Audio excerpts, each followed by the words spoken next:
Another big game from Brock Purdy in the 49ers passing game. Brock Purdy, 16 of 25 for 242, 4 touchdowns, passer rating of 135.3, which is actually lower than his passer rating dating back to week 10, which is nuts. Christian McCaffrey, 18 carries for 115 and a score. And I'll say this, Brock Purdy now the favorite to win the MVP, and he's also the highest graded quarterback since that 3-game losing streak, since that bye week for the 49ers. Purdy, number 1 PFF grade since that point. We've mentioned it the last couple weeks here on the show. Is it true that Brock Purdy probably had better stats than the way he was playing at some point in his career earlier in the year? Yes, that was true. But now he's also playing better football, and that's why the Niners do seem unstoppable on offense. Yeah, they're also playing the Cardinals. That's a part of it. Oh, okay. Well, they've done it against everybody. No, sure. Which is why in the preview show I said 12.5 doesn't feel high enough. Yeah. And it wasn't. Yeah. Game Cardinals, so the Cardinals scored first. Like they went down the length of the field. They employed your strategy. Yeah, they scored a touchdown. And then they might have had a shot, except they then threw a pick six, and the game, that eroded that strategy of getting a lead and forcing the 49ers to play from a double-point deficit and changing the entire dynamic. They had a shot because they scored first, and then they couldn't back it up. Charvarius Ward jumps a Kyler Murray pass over the middle of the field, takes it 66 yards for the pick six. That put the Niners up 14-7. And always credit the Cardinals. They battled back. They almost had a blocked punt for a touchdown that got called back, right? Mm-hmm. I mean, they tried to hang close, but one Purdy play. So, again, it's 21-13 going into the second half. So the Niners are only up 8. The Brock Purdy pass to Christian McCaffrey for a 41-yard touchdown. A couple things to break down here. Instant pressure up front, up the middle, that Purdy does a very nice job of just getting out of the pocket.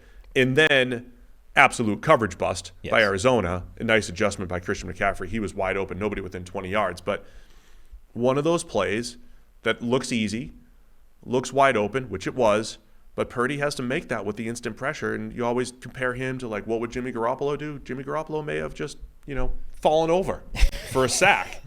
And so the offense still would have been really nice. Fallen over. It would have been a really good game by the 49ers. They would have won by 1 touchdown, or 10 points instead of 17 or 16. But on this time, Purdy created outside of structure and created this touchdown for 41 yards. Yeah. I mean, yes, it's a reasonable point. This is why the 49ers sort of conversation is so difficult, because all of it's working. That's why they're scoring 45 a game. Like, Brock Purdy may end up having the best case for MVP. Like, if you looked at some of the conventional numbers or the EPA per play, like the ways some people measure this, he's the clear MVP. It's not even close. I don't think that's true because of the impact that Shanahan and the rest of the offensive skill position players and yada yada have. But I think he still may end up having the best case for MVP in a year where nobody has a clear, obvious case. Like, there's no unanimous MVP this year. There's no guy that's going to get 45 of the 50 votes or whatever, first place votes. It's going to be somebody with like 28, and it might even be somebody, now that they are doing the MVP vote in a sort of point system, first, second, third place, it might end up being a guy getting MVP who has fewer first place votes than somebody else, which would be the first time that's happened, and the internet will be set ablaze when that happens. But I do think we're reaching a point where Purdy has a fairly strong case for MVP, if only because nobody else does. And because he's improving. Like, he is getting better as the season goes on. He is making plays that are him, not just the offense. And then he has the plays that the offense produces as well. And you add all that together, and the 49ers become unstoppable and start hanging 40 on everybody and yada, yada. So, yeah, that's been true for a while. I don't even think this was a particularly good Purdy game. It's just that the Cardinals are kind of that bad on defense. It was good. It wasn't. Yeah, it was fine. It was good. But it's not like, he's had games where he's actually been really, really good and, made a much bigger difference. The totality of his play, here's what's changed, I think, from a grading standpoint. Since week 10, again, that was post-bye, post-Deebo Samuel, Trent Williams injury. Since that point, just 2 turnover-worthy plays for Brock Purdy.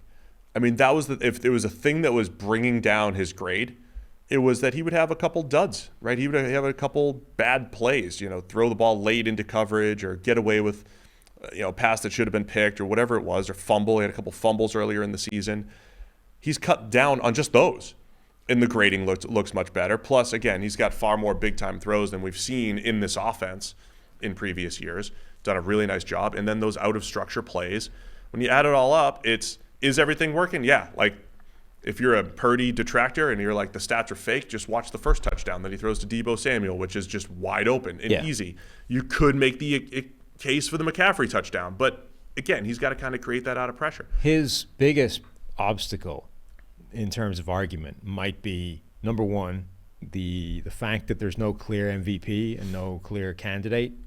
Christian McCaffrey has a good case as well, and his case is getting stronger as well. Like, McCaffrey was unstoppable in this game, was great on the ground, had that play in the air as well. McCaffrey's been incredibly good, and Deebo Samuel is also a thing in this offense. And that 3-game losing skid was when Deebo wasn't in the lineup. And it's like, you can make a case that actually Deebo is the most important player in this entire offense, not McCaffrey, not Brock Purdy. I don't know that you'd be correct, but you could at least make the argument. All of that makes Brock Purdy's case harder to make when you're comparing it to players that you don't make that argument for. So anyway, it's been the same story. Like, you add those guys all together in the same lineup and they become virtually impossible to stop. And this is kind of a good example of it. Like, the Cardinals had some really good plays on defense and some good individual players. Like, Antonio Hamilton made a bunch of plays early in the game. Starling Thomas made a really nice play. They had a few defenders individually make some good plays, but over the course of 50 snaps or whatever, it wasn't enough because the 49ers are just too difficult to stop. One of the funnier things that happened in this game. So Brock Purdy gets hurt. That wasn't funny. Glad he came back. I was a little worried at first that he got absolutely popped. Purdy comes out. Sam Darnold comes in. Kind of throws a bad pass to George Kittle in coverage. Then the next pass, it's 3rd and long or whatever, hits George Kittle right in the hands, drops it.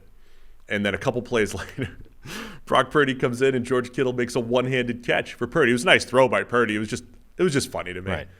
And of course, I tweeted that out, and the responses were, well, Sam Darnold doesn't throw a catchable ball. He throws it too hard. He doesn't have any touch on the ball. Huh. I mean, he put the ball right on George Kittle. It was just funny. I always think that's funny when you get, like running backs where it's there's a split workload in the backfield, and oftentimes one running back is seen as like, this guy's a game changer. He's the guy we want more playing time, and the other guy's just holding him up. And then you get like or either one guy goes in, incredible hole, 10-yard gain, easy play. The next guy comes in and immediately, like, the offensive line just has a nightmare. There's 3 guys in his face, 1 yard behind the line of scrimmage. And everyone's like, see, the other guy should get all the carries. Like, dude, the second guy came in and immediately had nowhere to run to. Like, he didn't have the same picture to work from as the first guy. It was just funny that Darnold comes in, hits a wide open George Kittle. He drops it, and then Kittle makes the one-handed catch for Brock. Anyway, number 1 graded quarterback since Week 10, it is Brock Purdy, and the numbers are out of this world and ludicrous. And Walt, you're right. Trent Williams did not miss all 3 of the losses for the Niners. He missed 2 out of the 3. He was there for the Browns loss. Right. Debo missed 3, though. Right? Debo missed all 3. Trent Williams missed 2 out of the 3. You're right. Walt in the chat.